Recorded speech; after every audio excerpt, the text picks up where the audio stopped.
Quem nos ajuda a analisar os principais assuntos de economia do dia é ela, Rita Mundim. E a gente volta a falar sobre a tão esperada primeira reunião entre os representantes do Brasil e dos Estados Unidos depois do tarifaço. Rita, o ministro Mauro Vieira considerou a reunião com o Marco Rubio como positiva, mas a fala dele foi pouco clara sobre os motivos. Como é que você avalia a fala de Mauro Vieira? Boa noite.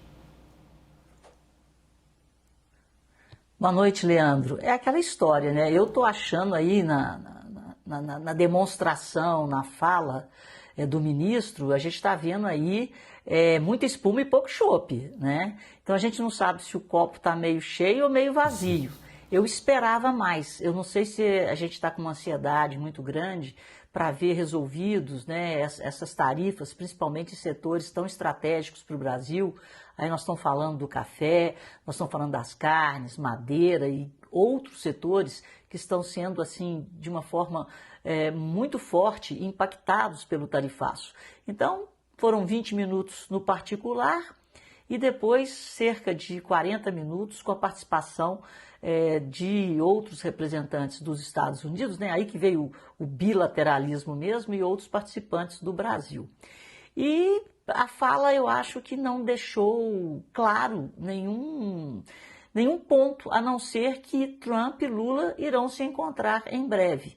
Há uma torcida para que isso aconteça agora, em outubro, né, no ASEAN, que é um encontro que vai acontecer na Malásia, mas não foi nada confirmado, nem pelo lado do Brasil, nem pelo lado dos Estados Unidos. Então, na minha opinião, diante da expectativa que havia nesse primeiro encontro, eu achei frustrante sob o ponto de vista comercial. Mas o canal diplomático está aberto. Hoje, mais cedo, o ministro da Fazenda, Fernando Haddad, falou que não era era uma avenida que estava aberta. Então, tomara que essa avenida circule logo, né, por essa avenida um entendimento que faça com que as tarifas baixem, que voltem aí para os 10%, principalmente para aqueles setores que estão sofrendo bastante.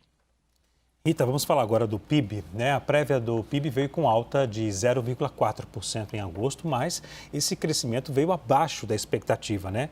O que isso diz sobre a economia brasileira, hein, Rita? Olha, Leandro, houve uma tendência que a gente já havia visto, né, em dois números, tanto no número do setor de serviços quanto no número das vendas ao varejo, que o IBGE soltou em agosto. Então, só confirmou, quer dizer, a economia está aquecida.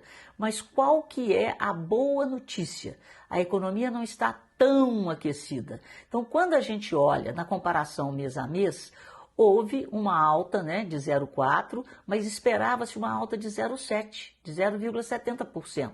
E quando a gente olha para julho, julho veio de uma queda de 0,52%. Então, por isso que eu estou te falando que houve um repeteco do que a gente viu nos números da indústria e de serviços, de serviços e das vendas ao varejo que foram anunciados pelo IBGE ontem e anteontem. Então, isso era uma tendência e se confirmou.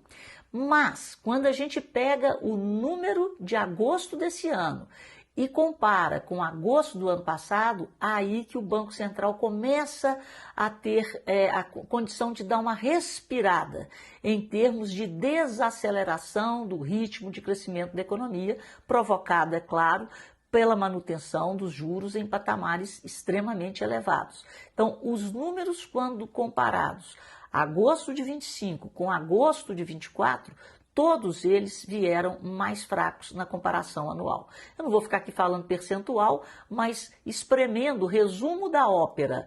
Estamos crescendo em um ritmo bem menor do que crescíamos há um ano atrás. E isso faz crer que essa possibilidade do Banco Central pensar em flexibilizar a política monetária, ou seja, começar a cortar juros a partir de janeiro, vai se tornando cada vez mais uma realidade que pode se configurar daqui a um tempo. Como eu disse aqui, o Bank of America insiste que o Banco Central vai poder cortar esses juros em dezembro. Mas vamos acompanhar o que a diretoria do Banco Central vai fazer. Galípolo já disse que as decisões serão tomadas baseadas em dado após dado. Então, vamos aguardar, mas por enquanto a economia ainda está aquecida. Mas a notícia boa é que o ritmo está diminuindo. Rita, hoje é celebrado o Dia das Cooperativas de Crédito, né? Qual a importância dessas cooperativas para a economia? Olha, Leandro, eu sou apaixonada com o cooperativismo como modelo de produção, porque o cooperativismo ele é muito aderente àquilo que a sociedade do século XXI procura, porque as cooperativas são empresas, elas visam o lucro, mas são empresas de pessoas. Então, são pessoas que se organizam com o objetivo de produzir algo nos vários ramos do cooperativismo. E hoje é celebrado um dos ramos, que é o cooperativismo de crédito, que agora já é cooperativismo financeiro, dada a gama de produtos que o cooperativismo oferece. O cooperativismo financeiro oferece basicamente os mesmos produtos do sistema financeiro tradicional. Mas aonde que está a diferença? A diferença é que os cooperados são os donos das cooperativas. Então, o cooperado, ele é o associado. No banco, não necessariamente. O correntista não é necessariamente um acionista. Como os cooperados são os associados, eles participam, eles são os donos dessa empresa. Então, eles participam dos lucros, que no cooperativismo tem o nome de sobras. Quando essas sobras são distribuídas ao final de cada exercício, elas geram uma riqueza naquela região onde as cooperativas estão ali instaladas. Então, é um ganha-ganha. Então, as cooperativas têm um poder de melhorar, de trazer prosperidade para a economia local. Não sou eu que estou dizendo, é o Banco Central. As cooperativas financeiras estão na agenda do Banco Central pela capacidade que elas têm de inclusão financeira. Segundo o Banco Central, cada R$1 de crédito dado, concedido por uma cooperativa, ele gera R$ 2,50 em riqueza para os outros agentes naquela comunidade. Já pelo lado do associado, como ele é dono da cooperativa, ele paga menos pelos serviços financeiros e tem a melhor taxa na hora de aplicar e na hora de tomar o crédito.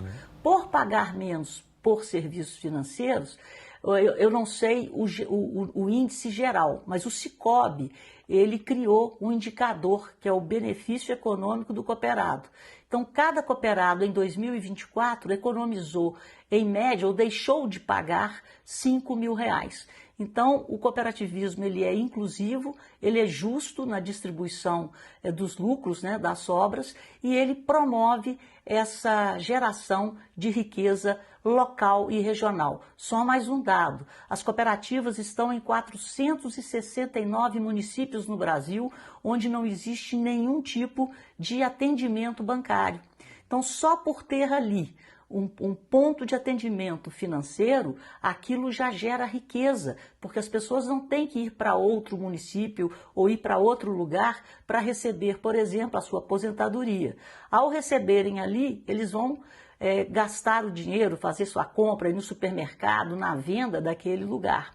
Então, isso é só um exemplo. Então, o cooperativismo tem essa capacidade de gerar prosperidade e, principalmente, nos municípios mais retirados ou menores, mas está presente em todos os grandes centros e tem tido um crescimento fantástico. São 21 milhões de cooperados de crédito. Desses, 17, quase 18 milhões são pessoas físicas e cerca de 3 milhões e meio são pessoas jurídicas. Portanto, o cooperativismo cresce no Brasil praticamente 20%, 25% ao ano e dobra a cada 4 anos, gerando essa riqueza nas cadeias produtivas locais, regionais e, é claro, para cada estado e para o país.